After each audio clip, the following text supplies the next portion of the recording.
Good morning. We are, no, quiet, Hoka. You cannot be making these noises, baby girl. We are in a hotel room, honey. But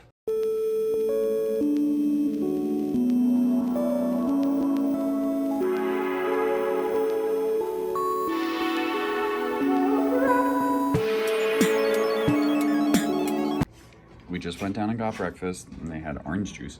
No, that's apple juice. Yeah. That's not even orange juice. But blueberry bagel, blueberry muffin, and they had donuts. So that's unique. And I got a blueberry yogurt as well. So we are in the town. I have my key.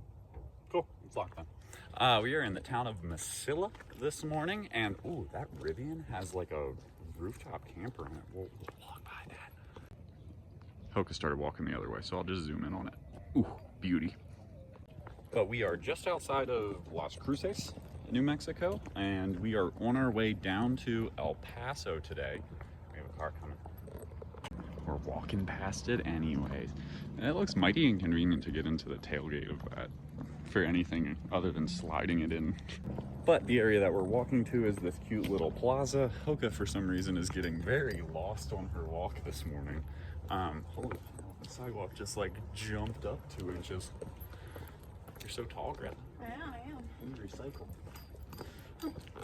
But look at this church we're walking next to. Holy cow.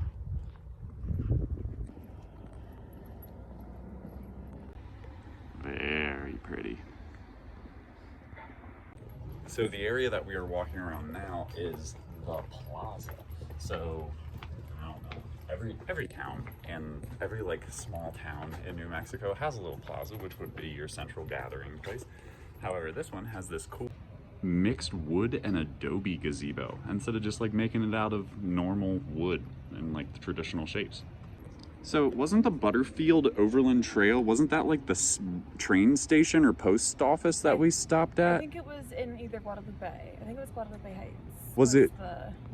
No, I think you're right. Was that the one where we like had to drive down? No, I'm mixing the Frijole Ranch with... but it might be still part of that trail. So yeah, so what you're talking about is the Pecos Valley National Monument, which was just south of Santa Fe. Oh, okay. And they were the ones that, yeah, like they built the mission and then the natives burned it down. But now they do like that weird, like, everyone comes together. Oh yeah, everybody like walks and, like, up to the church and right, everything. And yeah, it's yeah, like yeah. this nice celebration thing. But I think that's what you're thinking of. I'm Is pretty that sure that that was on the trail. Yeah, like that was like his... But that's pretty far north yeah. for it to come down south to go back up to San Francisco. But I don't know. So, oh no. Are they not going to ring for the amount of... There we go. So these bells were cast in Mesilla back in like 18 something. Isn't that crazy? Still ringing. Explain it. I was right. And Logan was thinking about the Santa Fe Trail, which went through the Pecos, and it's not Pecos Valley National Monument, it's just Pecos National Monument. As opposed to the Butterfield Overland Trail, which we did read about at the Pinery when we were in Guadalupe Mountains National Park. It was the Pinery Station. Which also just makes a lot more sense.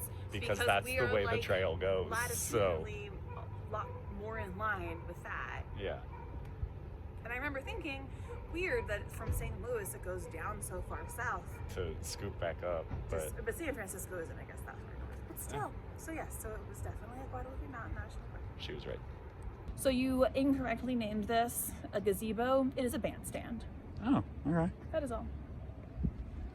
Bandstand. It's for your band to stand on top of. Do you see the M54? Yes. The Treaty of Guadalupe Hidalgo in 1848 actually made this a part of Mexico. And then the border was disputed just north of the town for a while.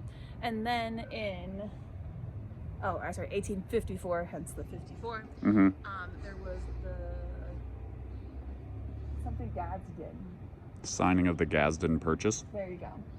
Which made this area the last addition to the contiguous United States. And so they, the M54 was painted on the nearby bandstand to commemorate the event. I'm not sure why the M, but the I don't know, Mexico, America. So this building, which dates from 1850, once housed the capital of Arizona and New Mexico. Later, it was the courthouse in which Billy the Kid was tried and sentenced to hang.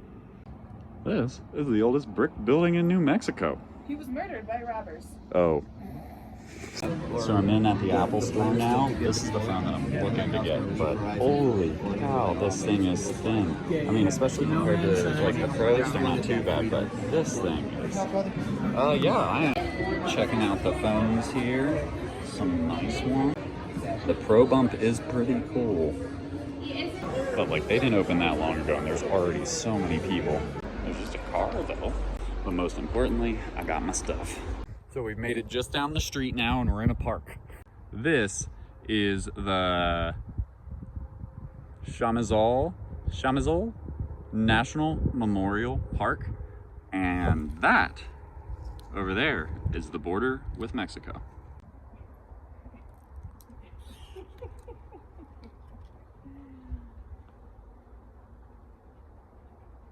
Okay, you ready?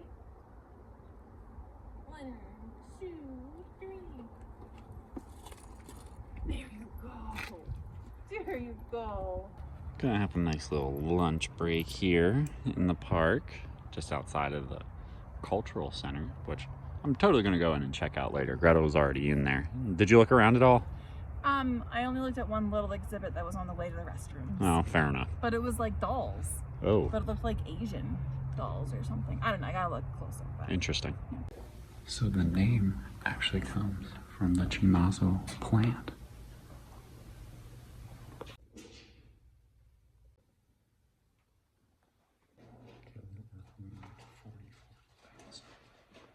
Here's our border line, and that is where we when it knew that it was Mexican territory in the year 19. So these are the dolls that Greta was talking about. So there's this really cool series of murals. This is just one of them. Yes, that is supposed to be JFK, because he was actually kind of instrumental in the whole creation, defining the border post Rio Grande River shift. So then on the other side, I'm pretty sure that's supposed to be Obama, but like he wasn't really involved with any of that kind of stuff. But the coolest one is this one, because like we have our Eagle Man, but we got the Conquistador traditional man, we got another Eagle Man, and we got that Jaguar fighting the snake. This is just a really cool mural. So it is a cool mural, and it's all about the point of blending cultures and how borders are kind of arbitrary isn't the right word, but an agreement. But right, an agreement. But just because there's a border doesn't mean that cultures Still can't appreciated work together. So we're on the scenic drive of El Paso, and naturally, this is where the El Paso Police Academy is. That's such a weird place. Why not? But honestly, on the other side, like difficult training grounds. Okay. On the other side, there's El Paso and Ciudad Juarez. And Logan's Knolls. Hello. Okay. And people live up there. That's crazy. So we have stopped up here at the high point of the automobile scenic drive. We're able to look over. So if you see like that red statue out there, that's over in Mexico. Pretty much the fence here, well, we can zoom in a little. So that green area there, and on this side of the red statue, there's like that highway and everything. That is pretty much the border with the US and Mexico, if I'm not mistaken, which is a large possibility. Also, cowboy boots are not the most stable rock walking shoes. We're just trying to break them in. I don't know, I've had these boots for 2 years or so. Wear them yearly. Yeah, I just don't wear them. They're just nicer, so I thought today I'd wear them to help stretch them a little bit more. Yeah, they match my outfit.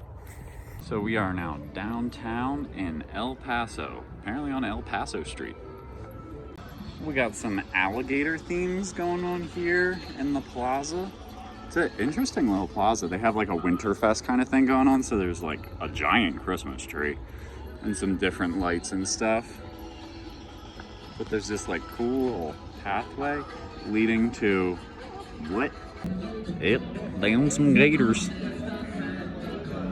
Weird. Even in the tiles along the bottom too. That is beautiful.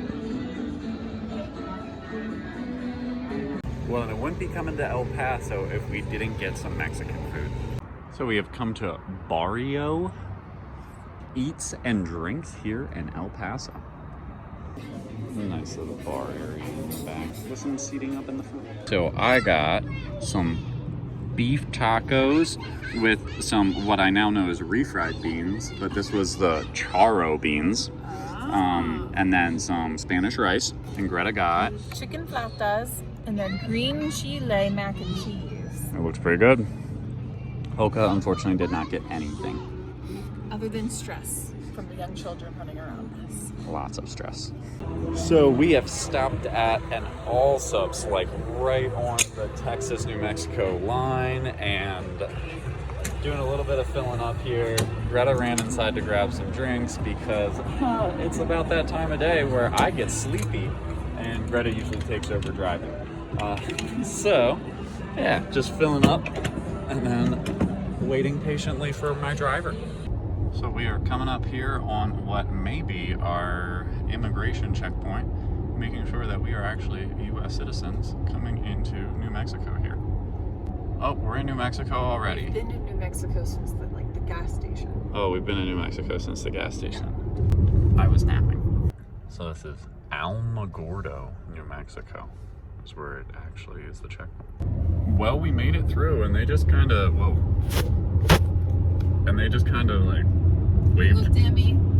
I have my window down. He looked at me. He said, "Have a good day." That was it. Thanks, you too. Okay, back to napping. Well, Hoka, we made it back home. Thank you guys for watching this video. If you liked it, make sure to give it a thumbs up. If you have a comment, leave that down below. And you can always hit that little subscribe button over there. There'll be a notification bell that pops up next to it. That way you're notified every time a new video comes out. Also, there will pop up a thing here that you could subscribe that way, and YouTube will suggest 2 videos that they think you'd like. Thank you guys so much for watching this video, and we'll see you in the next one.